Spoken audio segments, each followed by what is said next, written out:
brother? I'm doing very well.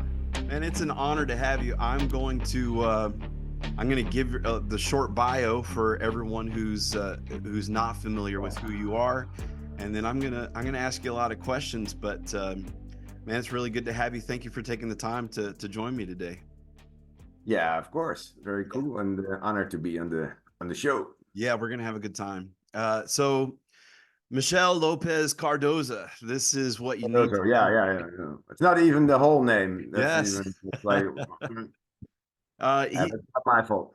Michelle is this is just a small brief overview of what he's done for our listeners. He's international sword master.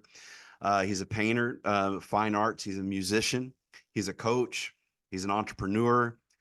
He's an acclaimed actor. He's best known for his roles in Richard the Lionheart Rebellion, Game of Thrones, and my favorite role that he's played, Vikings. I kept trying to get him to give me little insights into what was going to happen next in the show, and he was a good actor. He kept the secrets and would not let me Spoiler alert.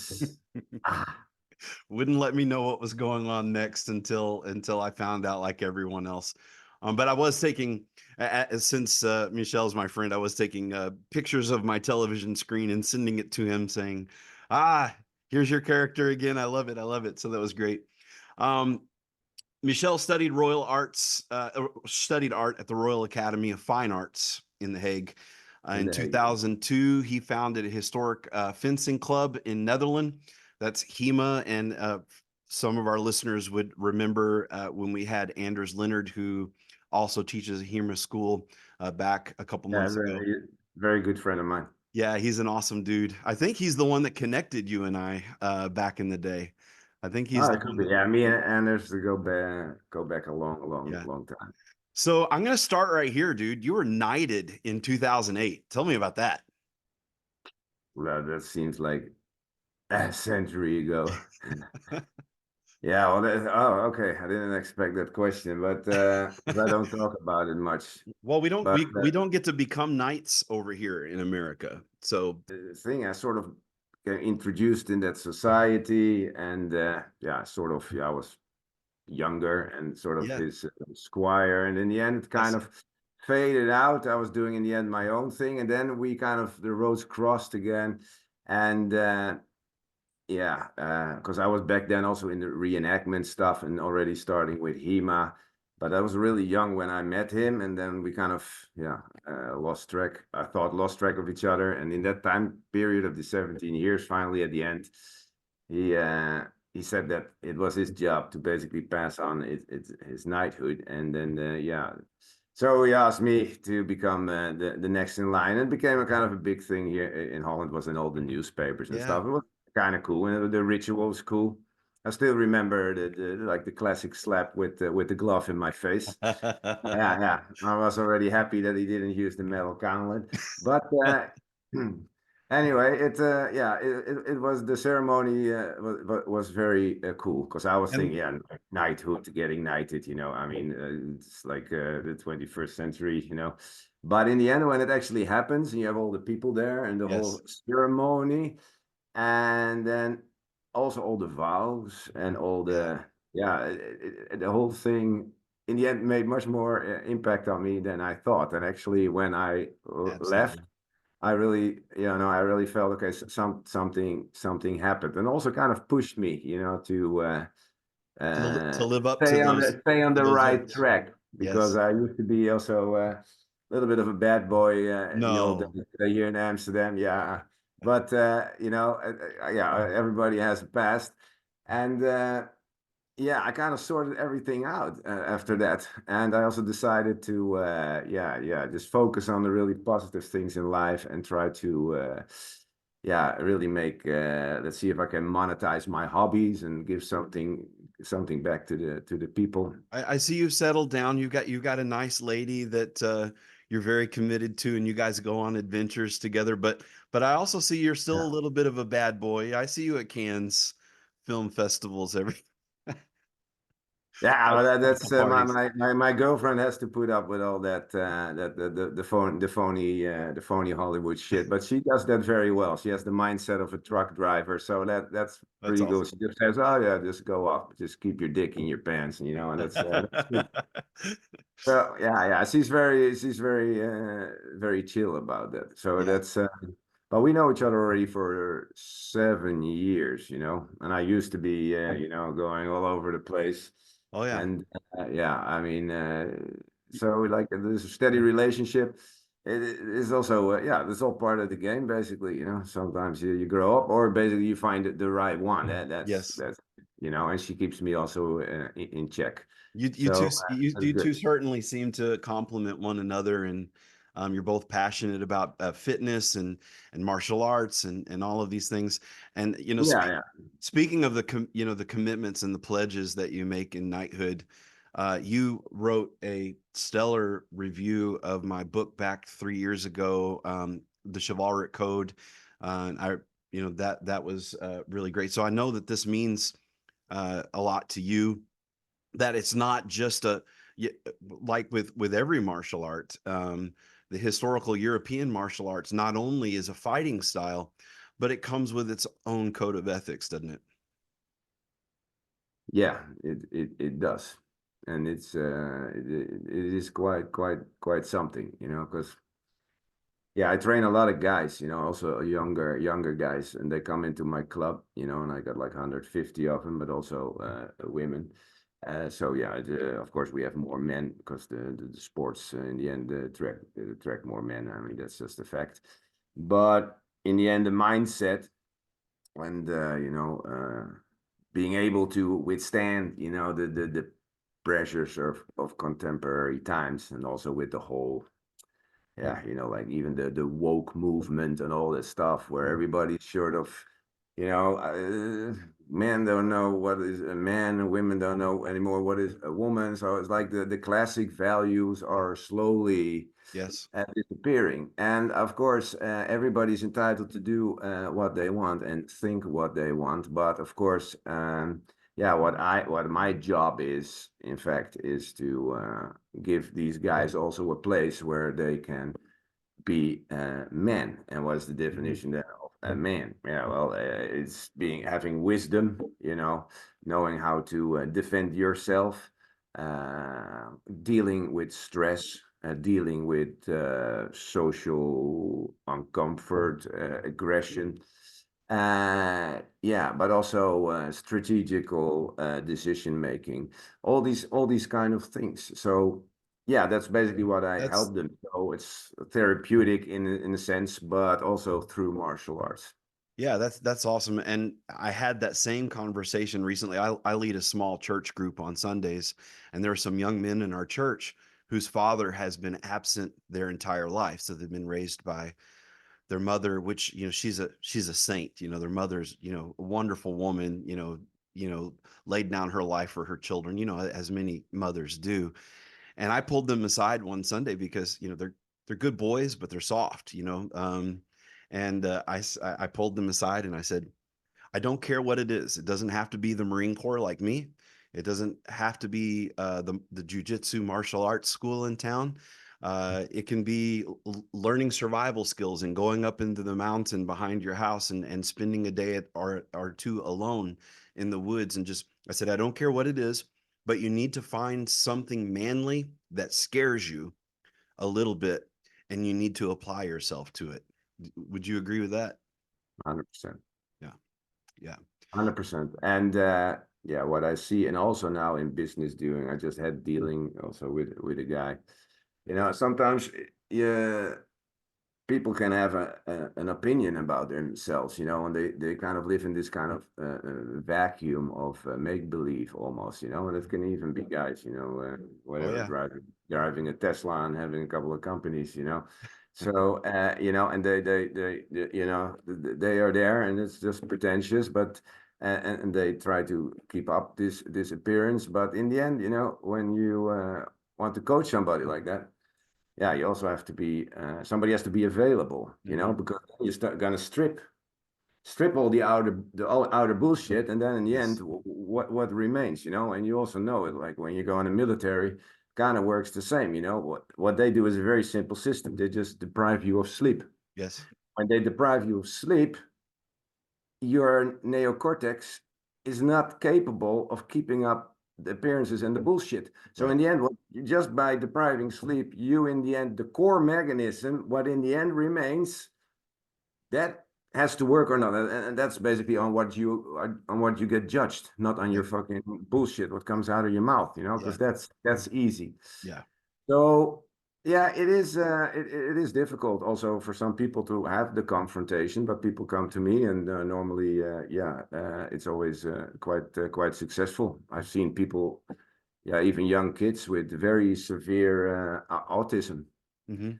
but like really severe. You know, the kid gets brought in, and mom says, okay, he wants to do a trial lesson, and I see the kid, you know, and it's just you know, like standing there, and you know, it can't make any contact with it, and then you know, like 1 month, 2 months in the end, and it's Ah. like you ask him a question, and then sorry, I was distracted, but then 1 year later, 2 year later, 3 years later, coming in the dressing room, telling jokes, you know, and completely being, it's like amazing. Yes. And I even got letters and emails, and the doctors don't even understand it. So in the end, you can also apparently just reprogram people instead of just stuffing them with medication, you know? Yeah, yeah. Well, don't get me started on that because I don't know if you know my day job is as a high school teacher, and what we see is usually girls are about 6 months ahead of boys in their Yeah. education and Hmm. and and be, and in intelligence and in verbal skills. Usually, girls are about 6 months ahead, and because of that, whether it's intentionally or unintentionally, our system has been geared toward a girl's style of learning. Boys are very hands-on, they're very physical, they're very active, and they need that. um when you say, okay, someone is going to stand in the front of the classroom and lecture for the next 30 minutes, and you have to sit perfectly still and listen and write down. Boys are wired differently than girls are, and that's a hard ask for boys. So i think um I think it's sad that in Western culture, it's easier for us to throw a label on a kid and say, this boy has this learning disability, this boy has that learning disability, instead of saying, no, maybe we're failing these boys. Maybe we as, as the learning institution, maybe we as parents, maybe we need to look in the mirror and say, what could we be doing better instead of failing them? You know what I mean? Yeah, it's true. But of course, the problem of this, how do you call that, tendency, or what is happening also, it is, of course, society. It's like there's a lot of angles that are putting pressure now on the youth, you know. It's in Mhm. information, disinformation, access to a lot of stuff, including porn, uh, politics, violence, you know. And in the end, yeah, you can say, okay, it's maybe good to expose kids at least to the reality of the world, but on the other hand, you know, it's like it is just too much, you know. Yeah. So, and I don't know how you can moderate that. You Yeah. know, it's just it's problematic, and yeah, for young boys, they have problems just being boys. You know, I mean, grammar schools and stuff here in Holland, it's fine, but also in the university, you know, everything has to be moderate, and Mhm. if you Mhm. just open your mouth slightly too wide, you're toxic masculinity, you know, like, and so yeah, they are basically just being drilled, and yeah, I feel Yeah. that their souls are being compressed in a sense, you know, because kids have to just roam free, and Yeah. guys have testosterone, and it needs to go somewhere, you know. So Yeah. yeah, and of course you can do sports. I mean, that is very important. But yeah, you see also a lot of kids just sitting behind a computer at home Mhm. gaming, you know, Mhm. and smoking reefer. And I mean, we have that a lot in Holland. Yeah. And yeah, so And they mm, just become more and more disengaged at that point. yeah, it's like you know, it's very difficult to get these kids from behind. Yeah, I always sort of secretly enjoyed when I watch these videos when dads in the end, just storm into this room and just rip out the fucking Xbox. Also, in the swimming pool and say, "Now you're gonna get a job." That's right. And also, yeah, because it has to happen. You know Mhm, what I said. You just people. I think grown-ups sometimes have to be stripped, and they don't like what they see. What you say, like go out by yourself. mhm. By yourself. Solely getting, confronted by yourself and your own thoughts and your own demons, and then deal with that and grow and accept who you are instead of trying to be somebody that you feel is expected from your surroundings. Yeah. Yeah. I had a Well, dad like that. Like it's not a happy life yeah. keeping up pretend. Yeah, and a lot of ancient cultures, I know in the Scandinavian cultures, in the North American native cultures, even the old the Greeks, the Spartans and all of those, they had a rite of passage for young men. Like, Yeah. their mothers would raise them until 8 or 9 years old, and then it was like, okay, it's time for you to learn to become a man. And then when they, had spent a lot of time around the men, then there was this rite of passage. With Native Americans, I know. My great great grandfather was raised by the Sac and Fox Indians before the Black Hawk War. And in their culture, you couldn't sit in the council until you had killed one of the enemy. And so, there was this rite of passage in all of these ancient civilizations. And I think we've lost that as a culture. In the Marine Corps, what they did, and this is illegal, but they did it anyway, what they do, you were talking about stripping away the BS. They find out what makes you give you your sense of self-confidence, and they find out what that is, and they take that away from you. With me, I had a very strong family unit. I was very close to my family. And so for 2 of the 3 months I was at boot camp, I didn't receive one letter. And eventually I got this big stack of letters at the end. And what it was is they knew that's where I Jonathan Hmm. drew his Jonathanness from, was Yeah, from yeah. his family strength. So they severed me from that until they even stripped that from me until they could build me up, into what they wanted me to be.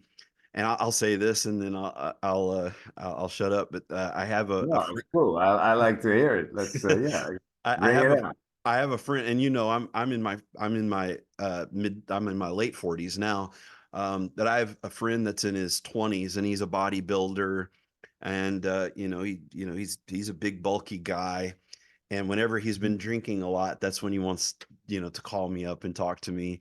And when he's feeling his liquid courage, he starts talking a lot of smack, and he says, they tried to recruit me. They wanted me to be a warrior, but I'm not going to bow my knee to, and he's talking all this. And he says, you know what I want, Jonathan? He said this to me just a couple days ago. He said, I want someone to come into my backyard and try and take my life. I just want to fight somebody and blah, blah, blah. And I told him, and I don't know if this is how it is in the Netherlands, but I know in Norway and in Sweden and other countries, they have a couple of years where you're required to serve in the military.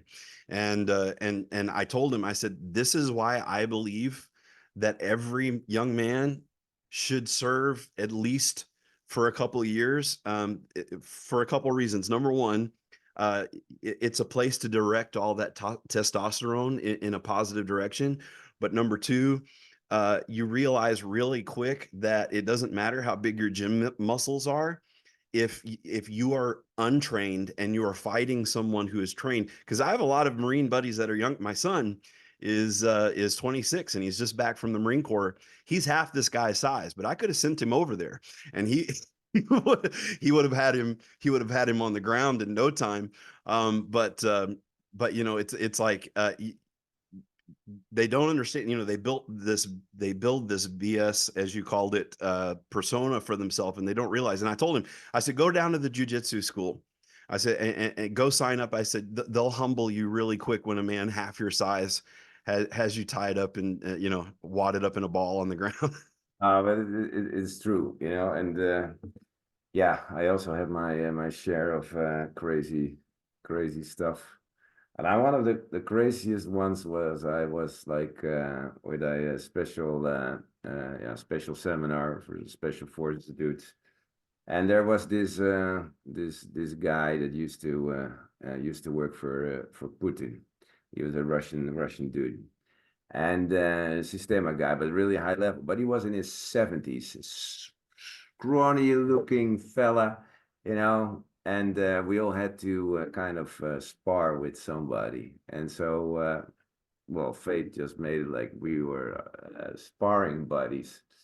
But then he said, "Let's really go for it and don't hold back," you know. And it was about with the knife, and I was supposed to attack him, and he and it was a pretty hard workshop. It was not like you know, just fooling around. It was just pretty tough. So I attacked this guy, and I'm just taking it very slow, and I just hear something like "pussy," something in my ear when he screamed, and before I know it, you know, and Nika said, "Just give me your best." And then I just went ape shit, and I'm gonna get you, you 70 You went old. berserker on him.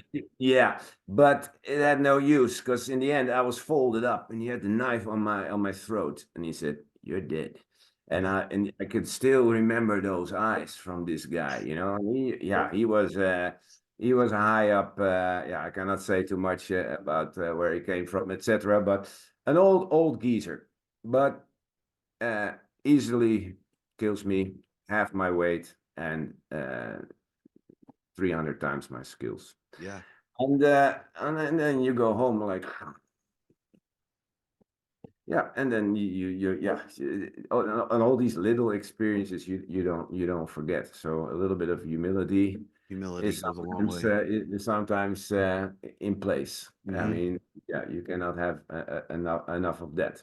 Yeah. So, but yeah, the saying what we talked about, of course, is the classic one. It's better to be a warrior in the garden than a gardener in the war, and that is absolutely a fact. And I think for the youth, it is especially for guys, but also I think for young women, you know, it's good to have some groundwork going, you know, and working on yourself and finding a place, you know, in this crazy society nowadays. And that is with my club. It's not just historical fencing; it's like the whole package, you know. But we also do a lot of unarmed stuff. We The do grappling, the boxing, the work, knife fighting skills. yeah, but also a lot of improvised weapon disciplines. But also silly things, or if you want to call it silly, like posture, you know.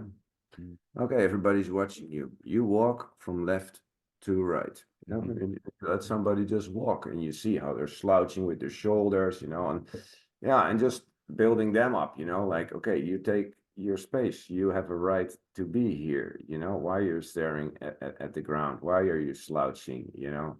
And also, yeah, you know, getting comfortable with observers. And that's, I think, and breathing exercises. That's very important in my classes as well. But getting comfortable with observers. And, you know, of course, also, I think a legendary quote, the art of not giving a shit is not be mastered. And this is absolutely true. But you can train that in the end to a sense, you know. And it's yeah, and I have a lot of mechanical tools basically to do that. So yeah, because in the core, you have your neocortex basically, and you have your cerebellum, your smaller brain, and your big neocortex. And that's also what I always talk about with my students, and we basically train it, that people often are in the wrong drive. You know, so you need to know when you need your neocortex and when you need your cerebellum. And neocortex, that is a very slow grinder. I mean, you think it's an intelligent machine, but it can only process 6 to 8 kilobytes a second, and your cerebellum can do 10 million kilobytes a second. But that problem is it's subconscious.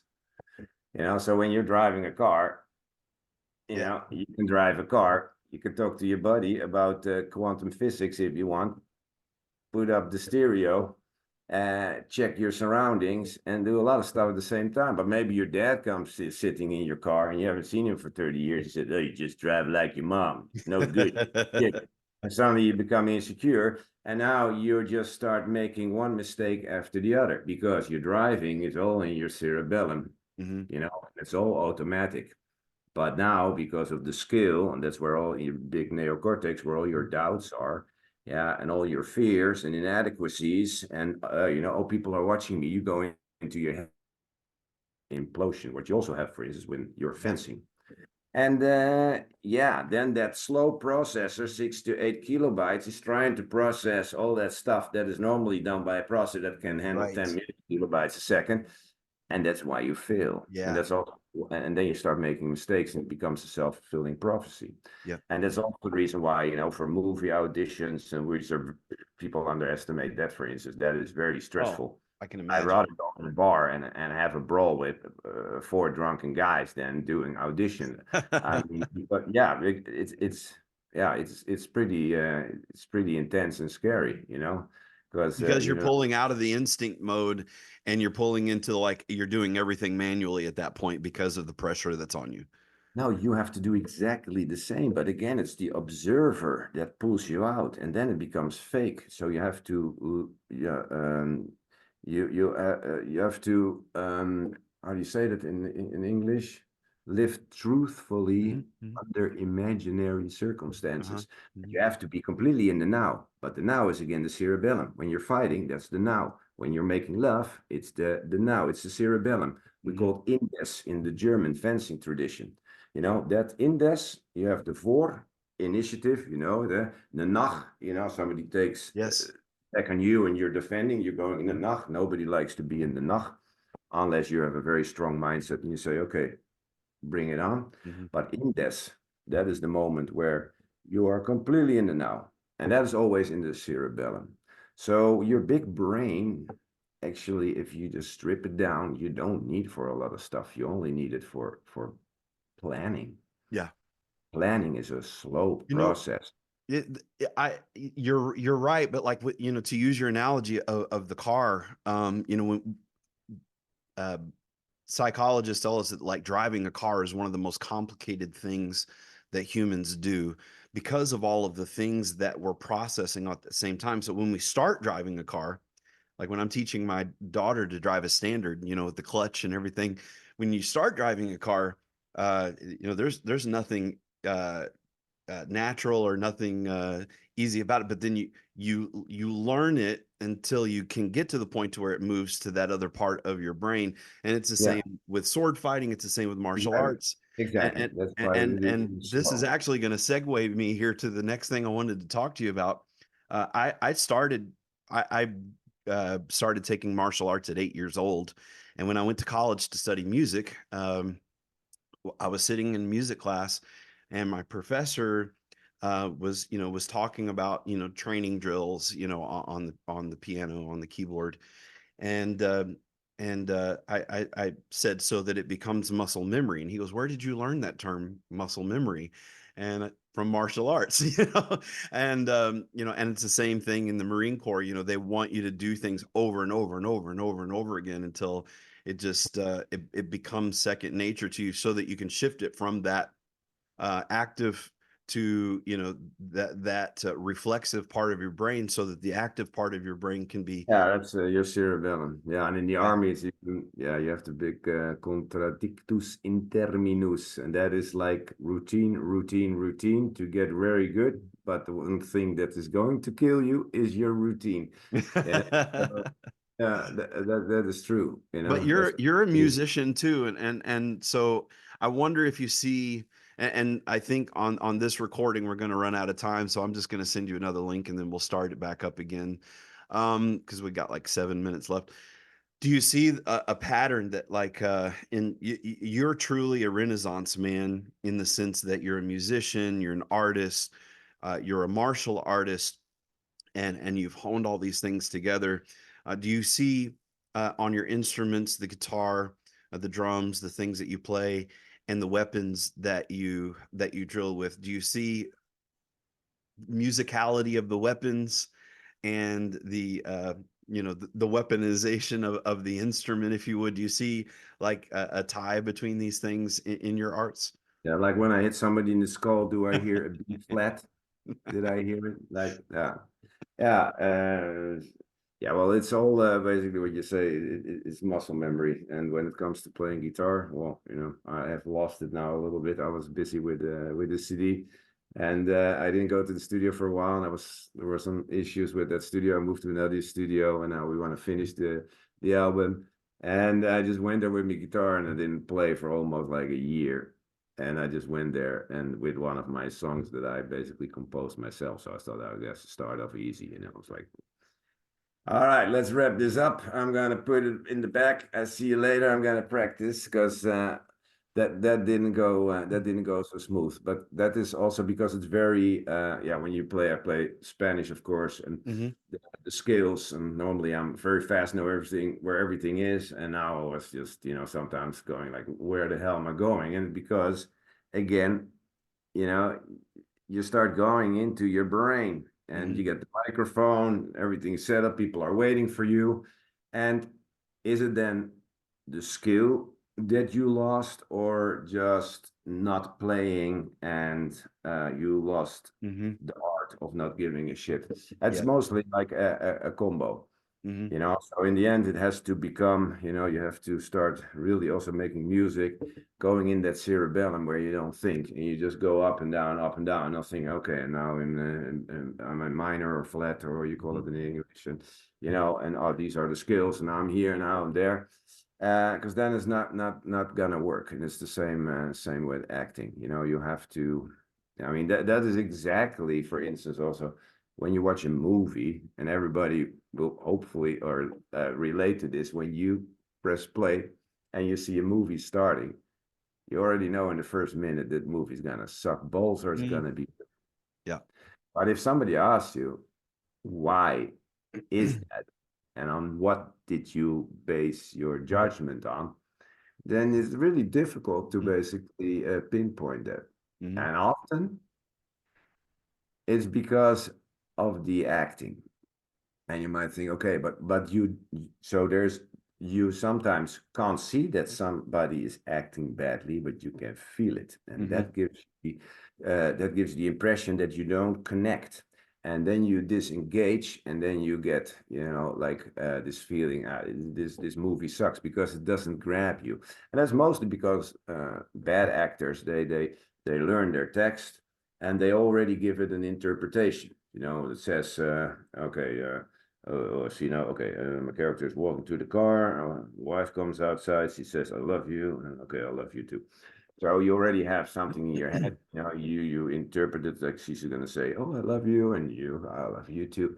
Uh, but real good actors. So when you play that out and you already know how you're gonna do it, then you are again in your neocortex Hmm. because you're trying to give an interpretation on something. But in fact, you don't even know how she's gonna say it, because if she just waves you goodbye and says, "I love you," yeah. But if she whatever tosses your sandwiches against your windscreen and says, "Yeah, I love you," and you don't know what you're gonna get basically. So, but a real good actor, and that was, by the way, pretty bad acting myself, No, well, because I I was in have my to head. I have to tell you though, Michelle, when you said I love you, I felt it right here. I mean, Yeah, so yeah, yeah. I love you too. But anyway, a good actor will just learn his text like a machine.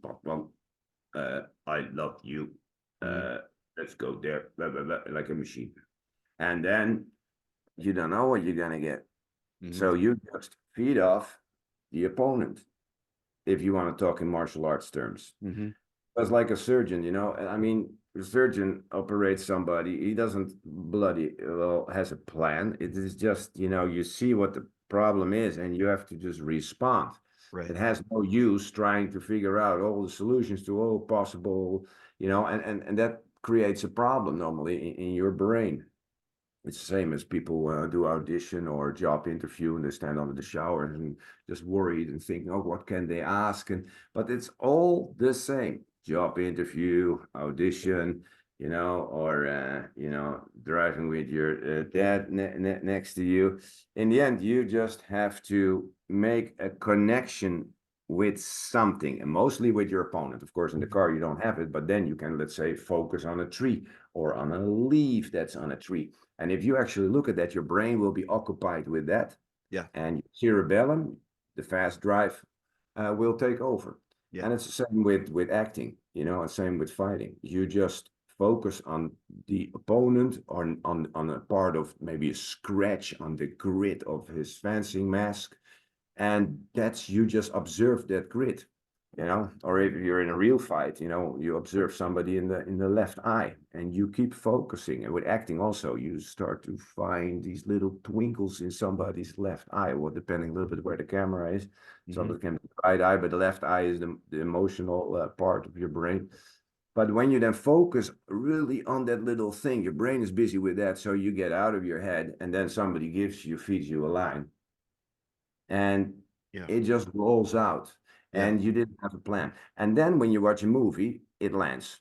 But if somebody just and just had this already in his head, it does not. Yeah. And then again, you want to make a connection with somebody. Yeah, get out of your bloody head, because the head is making up stories. That's putting all the onion layers around it, the pretentious crap. And you see it, when you ask somebody a question, very simple question, and they think about it like a bit, Hmm. you already know that might not be the answer, like Right. you have to in this respond. And if you have Uh-huh. a job interview, same shit. Yeah. Somebody asks you something, you don't have to worry, just to go to your job interview. It's like, if you just respond from your true impulses, it is always real. Yeah. And your job interview is not about bloody you. Or your skills are on a piece of paper. They already read it. The guy who's sitting on the other side of the table is just going to go back to his boss. Yeah, I had a good feeling about this guy, or I didn't have not a good feeling about this guy. And that's all. And if you make a connection, you can talk about anything. When I'm in the flow in music, I can be singing, playing the bass guitar, and thinking about, okay, that person's really engaged in my performance. Those people back there are talking about, the politics. Like your brain can do all of these things. And you're saying that even in martial arts, that you should let your brain go to that place where you're letting your body do the autopilot instead of being, fully like focused on, okay, if he throws a punch, I'm going to do this. So you're saying, like, look at that scratch on his helmet and You just should, lock you in, should, lose yourself in it. the whole idea is basically, and I train, of course, with a lot of guys, and I've been all around the world. And in the end, I just distill from what nothing is originally mine. I just combine a lot of stuff. Mm-hmm. But what I've learned now so far, and you also have, of course, no plan survives the first contact with the enemy. You know that one, or basically no plan survives the Or battle. if you want to make God laugh, tell him your plans. Yeah, but yeah, basically that. But also when you're in a fight, as soon as you think about a plan or anticipating something, you already have the implosion. You're already in your big brain. Mhm. So what a good fighter does, he's constantly in the cerebellum, and he has very small peaks where he just goes like, that's it. And when you're sparring, for instance, in tournament bouts, which I think the setup, and I'm very happy that, because people actually are using my rules. Well, half people don't even know, probably majority doesn't even know you're actually using Cardozo's rules. Like I introduced at the ILHG the pointing out the target. That so Yes. like when people said, okay, you see a hit, and then three judges go like, uh, they say, okay, it's a hit, but then you got all the alphas and the betas judges, and they Yes. follow all the alpha because they didn't see it. So I in the end introduced, okay, target, and everybody has to immediately point the target where it hit. So Ah, you can't basically sell any bullshit. And if then in my ILG back things, I'm a little bit sidetracking, but no, if it's somebody excellent. if somebody basically pointed out, you can see it, because then they wait, and and Uh-huh. that basically just took them out as judges, and replace them.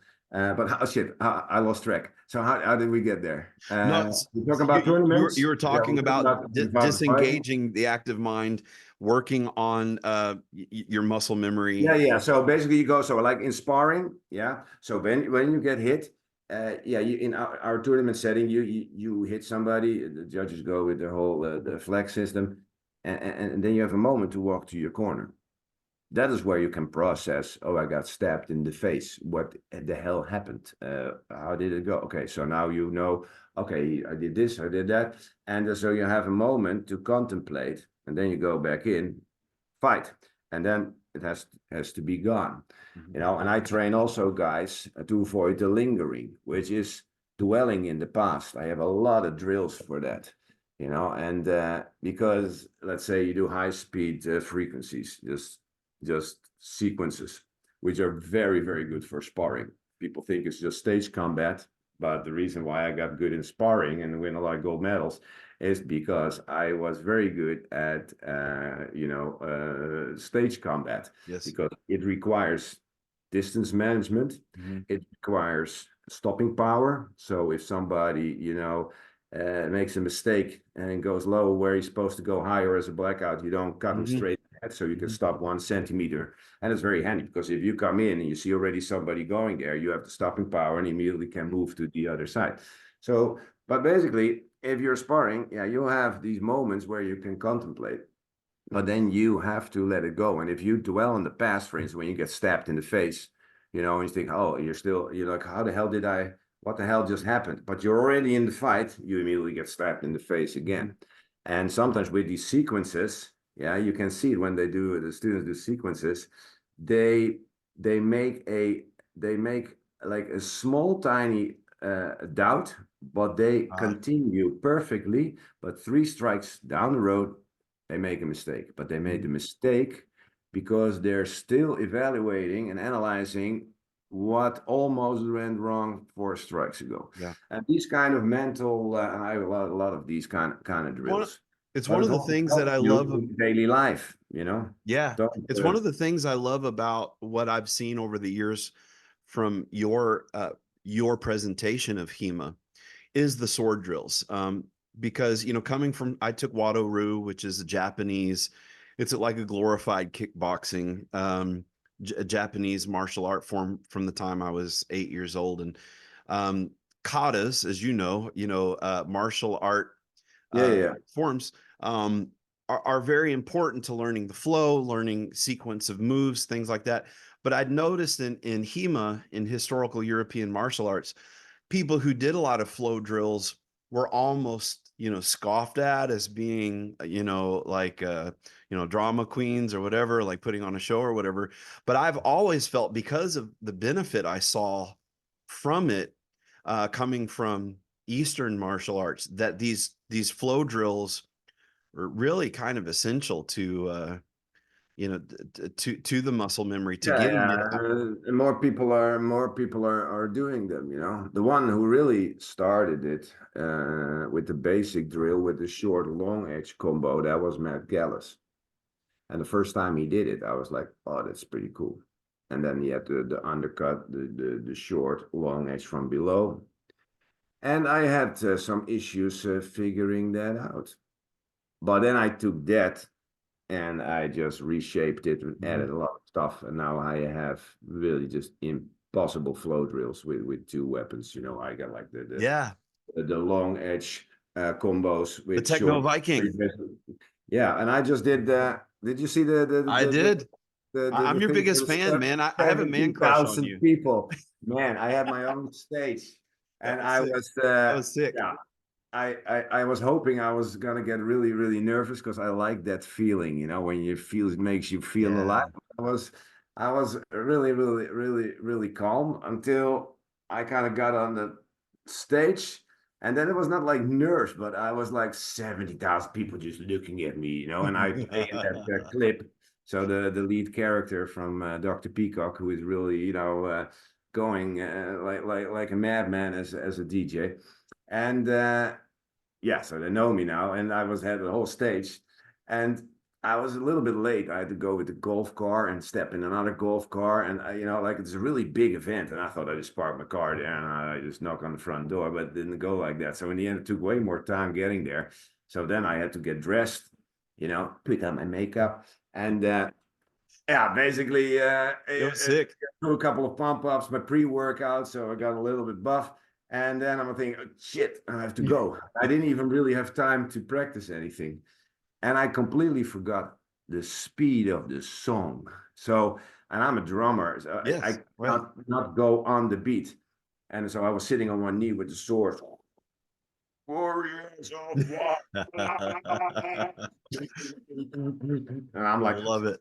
Oh yeah, because that was a fast rhythm, really fast rhythm. yeah, and I was just thinking, don't lose the sword, don't lose the sword, don't lose the sword. And I saw a couple of people in front going like, yeah, and I was already thinking, like. So, but anyway, it was in the end, it was very cool. And then we Yeah, like, and everybody, 70,000 people go like, yeah, yeah. it is a lot of fun. You And know, I was devastated. I only was there 1.5 minutes. It was a pretty good deal, by the way. So for 1.5 minutes, it was a good, anyway, good enterprise. But yeah, a lot of fun, but 1.5 minutes. And I felt like I ran a marathon and got run over by sure. six So trucks. much adrenaline. Yeah, and a T-Rapes raped me from the back, like basically I was done. And I mean, in 1.5 minutes. But I was doing my breathing exercises. But then you already see, even for me, the impact of the observer. Mm-hmm. Mm-hmm. Because they're observing you and you have to keep your cool and try not to go in the head and think about failure or I'm gonna fuck up or whatever, so you have to kind of stay in the moment, focus on something, listen Yeah. to the music and really get into it, and then you actually, yeah, you enjoy it. Mm-hmm. So but yeah, that's one of these things, I just like these challenges, so I'm looking forward to the next one. Yeah, no, that was sick. I loved it. And The new Techno Viking. the Techno Viking. I love it. And that was a new because of course I follow you and I always, want to support you and share what you're doing to help, broaden your base for your work and for your art. Um but yeah, when I saw that, I thought that was pretty sick. One thing you probably don't know about me, I did travel for 7 years as the front man of a band, but I studied music. I studied actually vocal performance in college. And when I decided to move to Maine, there's nothing in Maine. Maine is the northern version of the sticks. There's no big cities. There's no Broadways. There's nothing like that. So when I decided to move to Maine, my music professor at the college I was attending said, Jonathan, I'm really trying to discourage you from moving up there. He said, uh, I would love for you to go to, if you're going to go to New England, go to Boston because at least there's a performance scene, because I was doing a lot of, like Broadway musical kind of, performances in college. And, so I never did that. I never followed his advice. I never plugged in. And, but it's an aspect of your creative arts that I really find amazing. So I want to segue into in focusing on your acting career just for a minute. Um, for most people, your role, although I think your Lionheart role is probably to me one of your best. Your Really? It was my It first was ever awesome. movie. And also the story behind how I got into that movie is pretty funny. So how did you get into it? Like, how did Hilarious, you get your maybe. big break into acting? Because I mean, that is a major role, man. I mean, like, you were the, you were the the Antagonist. arc rival. Yeah, you were the antagonist. And how did you land such a big role so early on? How did No, that? well, that's already a while back, but yeah, it basically boiled down that we had a tournament in Italy, and it was a stage combat tournament. So you had to display historical techniques with two guys, and that's me and Kenneth, and we 3 times became in that category world champion. And some of these cups on the behind Yeah. from that event. And there's also that was a new one, by the way. Which this one this is the Hall of Fame, the new one. Ooh, it's a pretty nice one. But That's anyway, awesome. yeah. I think I'm the first HEMA guy actually that is now going up for his third Hall of Yeah. award. I don't think any HEMA guy had one, so I feel yeah, but it's pretty cool. But anyway, so we are doing the tournament. We win gold, and this director, he knew one of the judges, and he came talking to me, Stefano Mille, and he said, "Hey, I have a screening of my movie here in the church." So I said, "Oh, cool." And I said, "You want to come and your friends?" So yeah, I had Kenneth, and I had a half-drunken Hungarian guy and a Russian, and we were already like after the. Yeah, so we said, "Okay, let's go watch this guy his movie." So we're sitting in this church with an acoustic like horrible. If you would let out a small little fart, it would, it was like terrible. Everything was echoing there like a madman. And so as soon as somebody only whispered, it was annoying. So the movie starts. And then like 50 minutes in, the Russian guy. And it was like an ever and we're trying to wake this guy up. But like half an hour in, the Hungarian guy. It was like two guys, and me and Kenneth trying to wake him up, but it has no use. And everybody's looking annoyed at us. And we're like, no, sorry, like, what can we do? And yeah, and in the end, I was also like, oh, and then I look and Kenneth is gone. He's all, and he has, how do you call that? Where he, Snoring? yeah, now, but like the one that you can't breathe really What? through the nose. So that's, yeah, like choking a whale or Yeah, something. yeah. Like there's a sound coming out of his mouth. It's just your house will just vibrate, and it was just insane. So in the end, I felt really uncomfortable. But then, yeah, we're like I think an hour in, or no, sorry, no, that was the end of the movie because I woke up because of the hand clapping. So we were all four snoring, and we completely screwed up that screening, and everybody was very annoyed. And the director in the end came to our row, and he just came walking up to us and says, "So, and how do you like my movie?" And I said, I well, I said I'm Dutch. I said, what does that have to do with anything? I said, well, it means you have two options. So what do you mean? I said, you want to have the polite answer or you want to have the honest answer? Just give me the honest answer. I said, well, your movie sucked ass, buddy. He says, really? And I said, yeah. And he said, you think you can do better? And I said, fuck yeah. And he said, you're on my next movie. And Nice. seriously, that's how it went.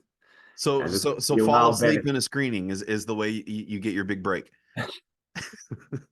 This is how it happened. And he had a good sense of humor in the end. So yeah, it was cool. So Yeah. that's kind of how it came to be. And then but I was first just a fight geographer. So that was basically because I was kind of referencing also to the sword fighting in the movie, not so much the acting. Mhm. And that was really bad. So I was doing the choreography, and the antagonist was already cast, and everything was done. And then at some point, I had a good talk with Stefano, and he said, "You know what? Read me a couple of lines from the script." And I said, "You've never done that before, but I will give it a shot." So I basically start reading the sentences, like 4 sentences, trying to memorize it. But yeah, back then I was smoking a lot of reefer when I was younger, because I'm Dutch, so I grew up with that stuff. Oh yeah. Yeah, well, I mean, as soon as you, yeah. Anyway, so that's yeah. When I was younger, yes, and uh, and memorizing those 4 lines was already a challenge. But in the end, he said, "Okay, let's go. I got a camera."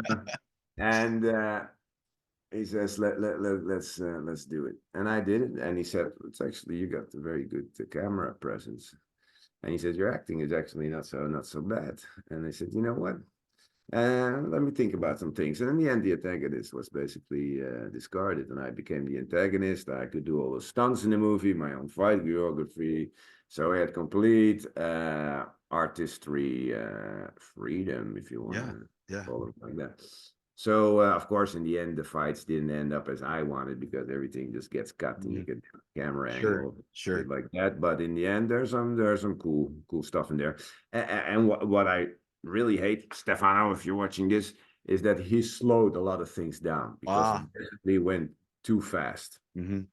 So, because we with the fast combos, we were in the stage combat stuff, we were basically pooping out 3 strikes a second. So Well, it was people are surprised at actually because of the notion of, the long sword, in these movies, they're like slamming it down on each other. But people are surprised, someone who's actually a true martial artist like yourself with a long sword, how quickly that sword can move. yeah, but also there's a lot of misconception about weight. People still don't know how much a sword weighs. Even Hime is sometimes stuck to it. I have no idea. I had a lot of originals in my hand. I mean, I went to many auctions here in Holland. So, putting on the white gloves and doing flow drills and swinging these things around. And the first thing that I noticed the first time I went to an auction is that swords are completely different than I even expected they Mm, was. Because, first of all, the weight, but mostly even the balance. probably more profound. Uh, yeah, balance, but it's on the third category. It's the flexibility of the Ah, blade. yeah. So if you hold a long sword basically straight, the point will drop 1 centimeter average. Wow. So it's that flexible. So it will just hang Mhm. like this. So when you flop it, it just moves really, and all of them have it. It's Mhm. like it's not like the sturdy, rigid kind of blades that you well, let's say the classical 440 steel wall hangers that you buy in a souvenir shop. And of course, when the reenactment swords, even they also are not the first ones that we were fighting with in the old days. They Mhm. were also, very rigid and still have very rigid swords. Yeah. Of course, with the HEMA tournament, you have more flexible weapons, and that comes closer. But yeah, those weapons I call they are dead. Like they don't have a feel to them. If you have an historical weapon, it's something different, and they're very light and balanced. And the craziest one that I had in my hand was 1 meter 39. You guys do inches probably, right? Yeah. Yeah, we do. That's all right. We can figure it out. Well, no, okay, so that is would be up like really up to Yeah. up to your neck, basically. So Yeah. so bigger than a long sword, smaller than a Yeah, montante. Montante. Yeah, Montante. something in between. Yeah, Mhm. and that thing was 1.2, but like it was huge. It also has a huge blade. So shit, it's 1.2 kilograms. My God, and we have to go to the pound. But okay, so if you have, let's say, a carton of milk, Yes. yeah, Yeah. everybody knows a simple carton of milk, not the Yes. big one, just the basic steady one, carton of Yes. milk. Like this. It's that weight. Yeah. It is the same, which is just weird. And I also Yeah. had a 12th century sword in my hand, which is kind of, like the Templar arming sword, with Yes. cross guard. And that thing basically felt like a squash racket. It was just ridiculous. I actually asked the guy from the auction if there was something wrong with the blade or eroded, or Huh. maybe, like maybe some Yeah, it metal had gotten thinner because somehow. it just, yeah, didn't make it. No, he says this is completely fine. Mhm. And so, yeah, they really could perform magic with molecules because now we know actually that swords, they Oh also have yeah. percussion points, they have the middle point, it's part to the cross guard because they cut a couple of these things open and basically did Well, research. as I'm sure everyone was like, oh, Japanese sword making was the best in the world. Japanese sword making was the best in the world. And then they discovered the Ulfbert sword, that the Vikings were using, the Viking nobility were using it. And they were like, holy crap. Yeah, but it's They were pretty amazing with what they were doing. We think we know so much more than they do, but uh there's a lot of knowledge that they had back then that we don't give them credit for. yeah, but it's there are so many misconceptions, and there's also one that is very some people will go like it's bullshit. But a buddy of mine, he found like a record of a business transaction for steel, and that was around 1360 between Japan and Solingen, Germany.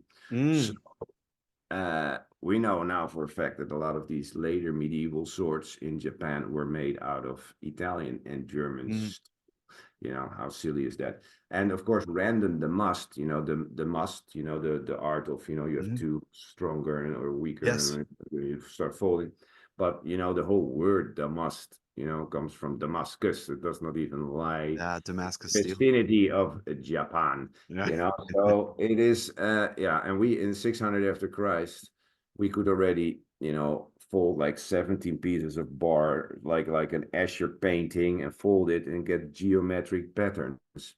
And in the 15th century, the only thing the Japanese were able to do is do random damas, just fold it, and you get Mhm, these wavy patterns. mhm. And we did that in Europe as well. We had them, but we were we were pretty clever and not so stupid to use them on the battlefield. We used them at parties and to kind of show off. They look very cool, Oh, but yeah, that's the beautiful. tension difference in the metal is very unpredictable. And that's why you find on the battlefield conditions, also in Japan, you find a lot of broken katanas and Mhm. wakasashis.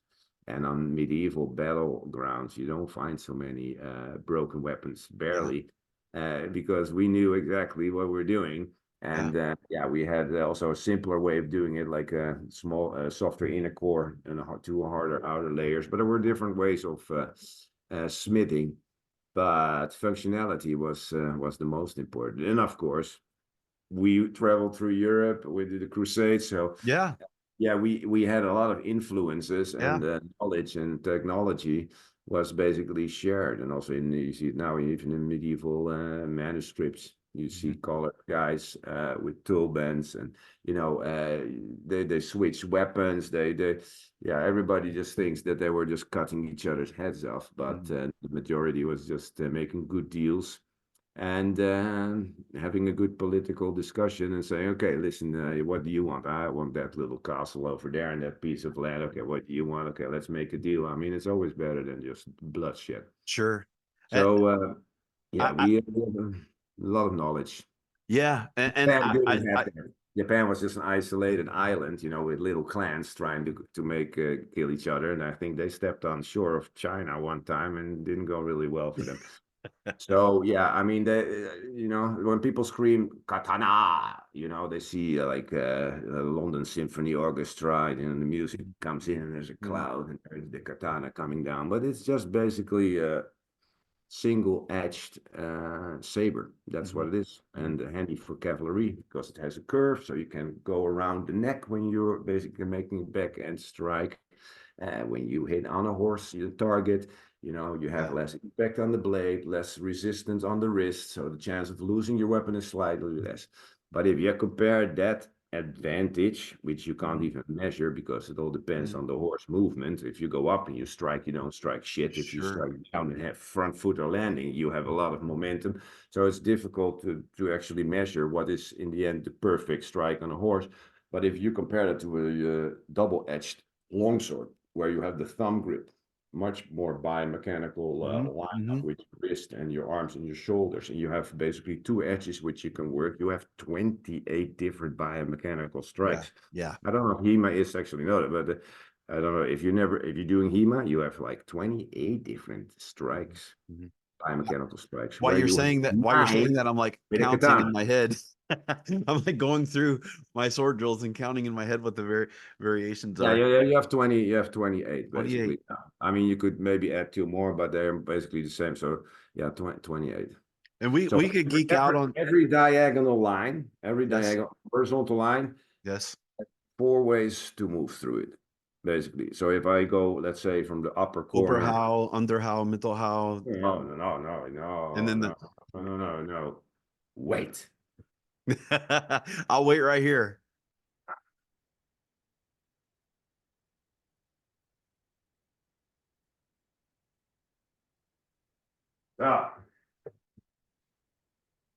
Hey, Lottie, I'm going Oh, here to we go. spread the stinky spread knife. But It is we're gonna have to very imagine it has two dangerous. edges though. Yes, but now you can see which edge is which edge. So if you hold it like this, then this part is the long edge, right? Because yeah, so the cartly, I don't know how you call it in English, is forward. Yeah, so this is the back edge. So kurze snijden, the lange snijden, kurze snijden in Italian. Filo dritto, the true edge, and filo falso, the false edge. So only from above, I don't even know it's gonna work with the camera, but okay. So when you come in, yeah, you can rotate the weapon inwards, which is called a Sturzhau. Then you can transition from the left to an Obenhau, the long edge, through the same line. But now you can rotate the thumb on the flat and still make a very quick rotation with the short edge, which is basically a Schielhau. And from here, you can let go and still make an Obenhau from the right, which looks like the second one, but the second one comes from the left. It's officially a different strike than the fourth one. And from this one, it's the same. You can do short, you can do long, and you can do short again, and you can do long. So if you go through all these, the different angles, you end up, and then you have also crazy stuff like the under zwerg. So basically making these kind of cuts. You have, of course, the zwerghouwen, Yes. all this stuff. But they're 28. But with a katana, you have only 9 because you have diagonal, up, horizontal, and down. And the straight up, you could do And that you basically can't from the pull left and from the right. So then you have basically 9 strikes. Yeah. It's not twice as much because you got 2 edges. It's more than that. Yeah. Because the short edge can go inwards and can go outwards. So if you, so I design basically these crazy flow drills, but they also help because it creates like a lot of maneuverability and freedom. And in sparring, you actually know where you can go. And if you spar with somebody, because we're talking about a katana, which is basically a single-edged saber like we had in the cavalry in the 1800s. And you have a very limited option, even on a horse. And much more options with a long sword. So hallelujah katana, when it comes to biomechanics, metallurgy, and then we're talking about technique. If you take Katori Shinto-ryu, which is officially recognized as one of the oldest Japanese sword fight martial arts, which I also studied for a long time.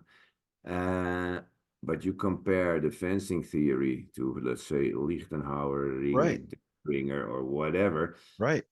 Then that shit just gets blown away. Right. And I've been And to a lot of people are surprised because Eastern martial arts have been so popular for so long. Number one, they're surprised to find out that there is a European martial arts, and then they're even more surprised to find out that European martial arts have been codified for longer than any of the Eastern martial arts, like in written form for someone to study and practice. Well, we are the only ones, because if I go to a Katori Shinto-ryu school and I say, can I see a manuscript, the original one? It's not gonna happen. Do we have a transcription? No. Do we have a translation? No. So it's very problematic, So if you want to study any Japanese martial arts and you just follow in line and just do what your sensei tells you, that's all fine. Yeah.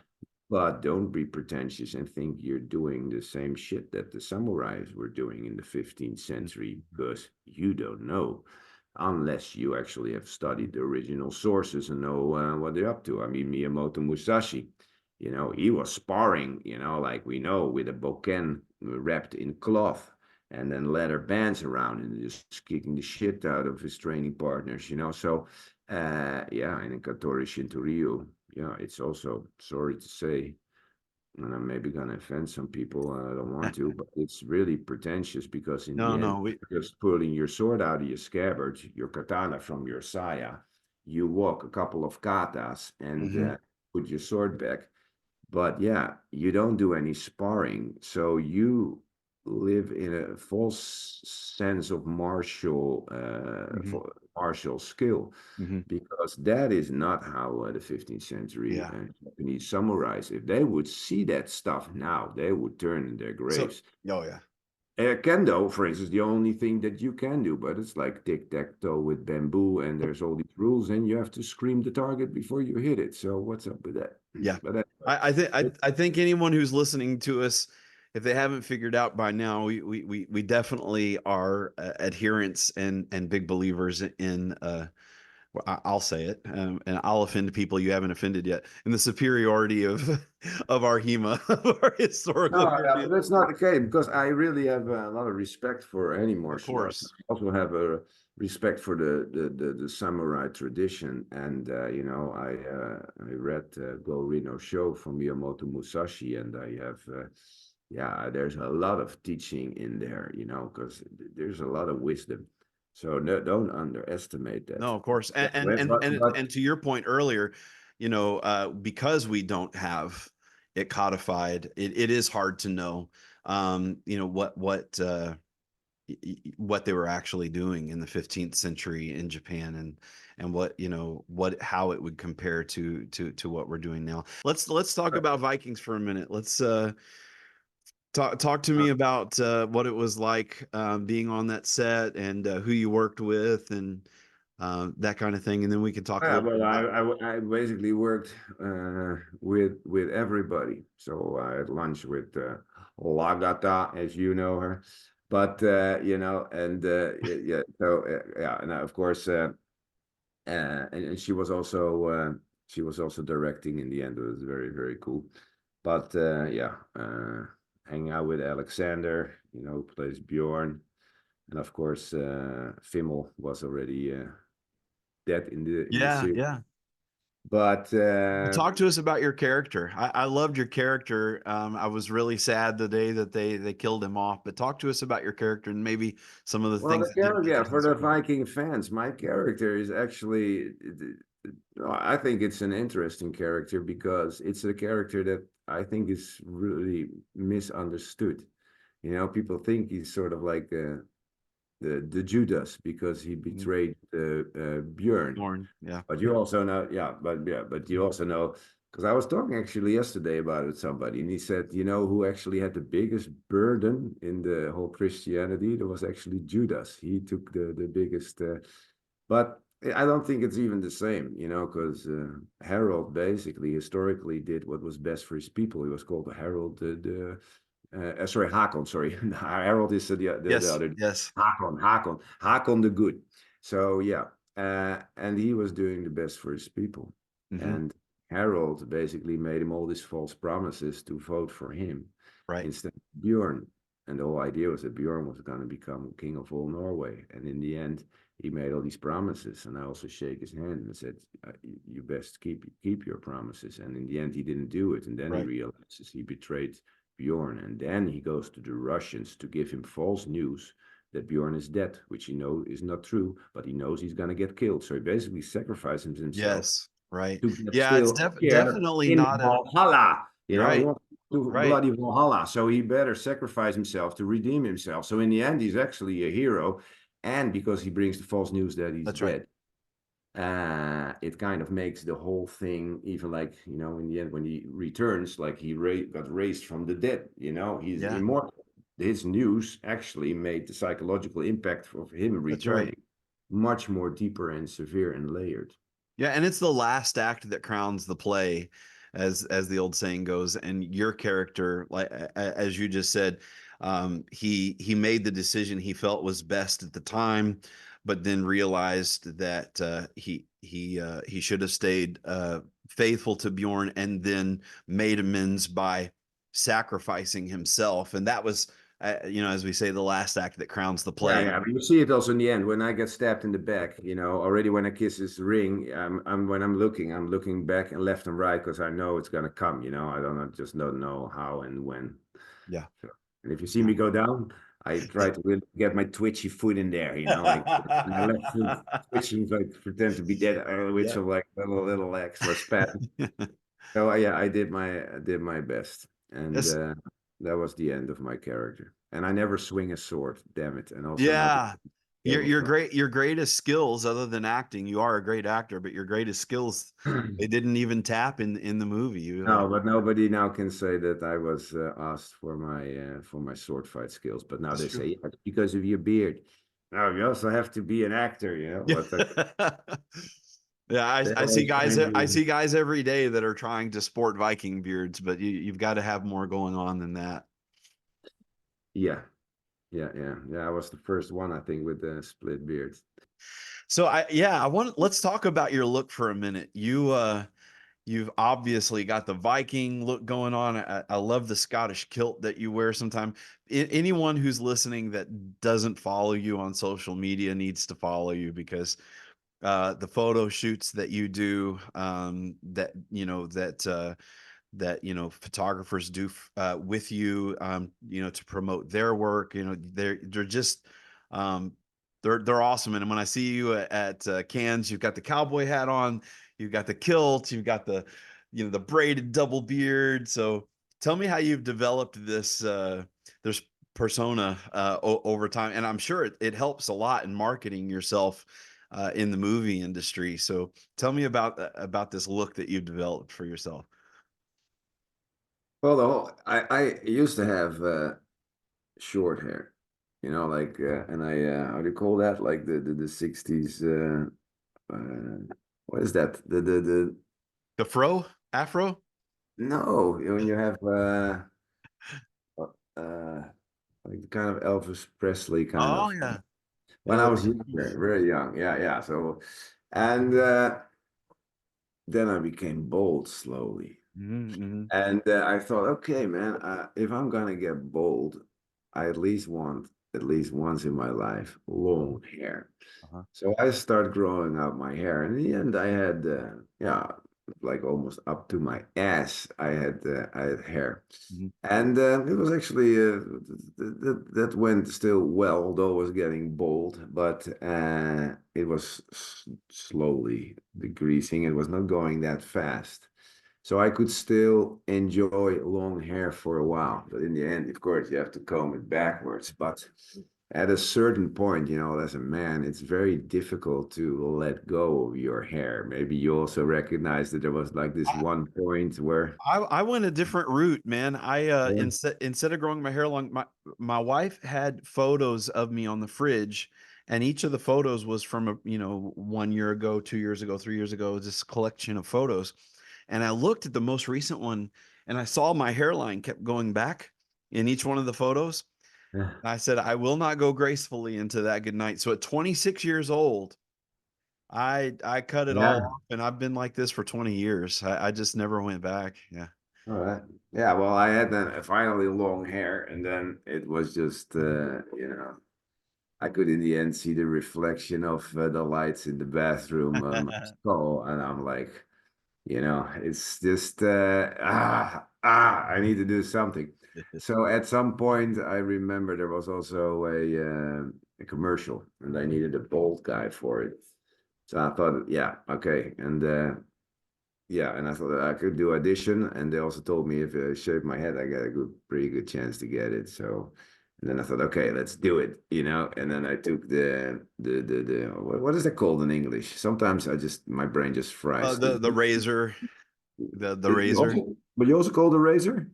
Yeah, razor. I Yeah. thought the razor is only like this, you know, like No, which, well, it depends, but I use a razor for my for both. yeah, yeah. Well, we call it the tondeuse in Dutch, you know, like Okay. so. I think it hair trimmer, is that not the Yes, word? yes, yes. Yeah. Ah, okay, hair Cutters, yeah. trimmer.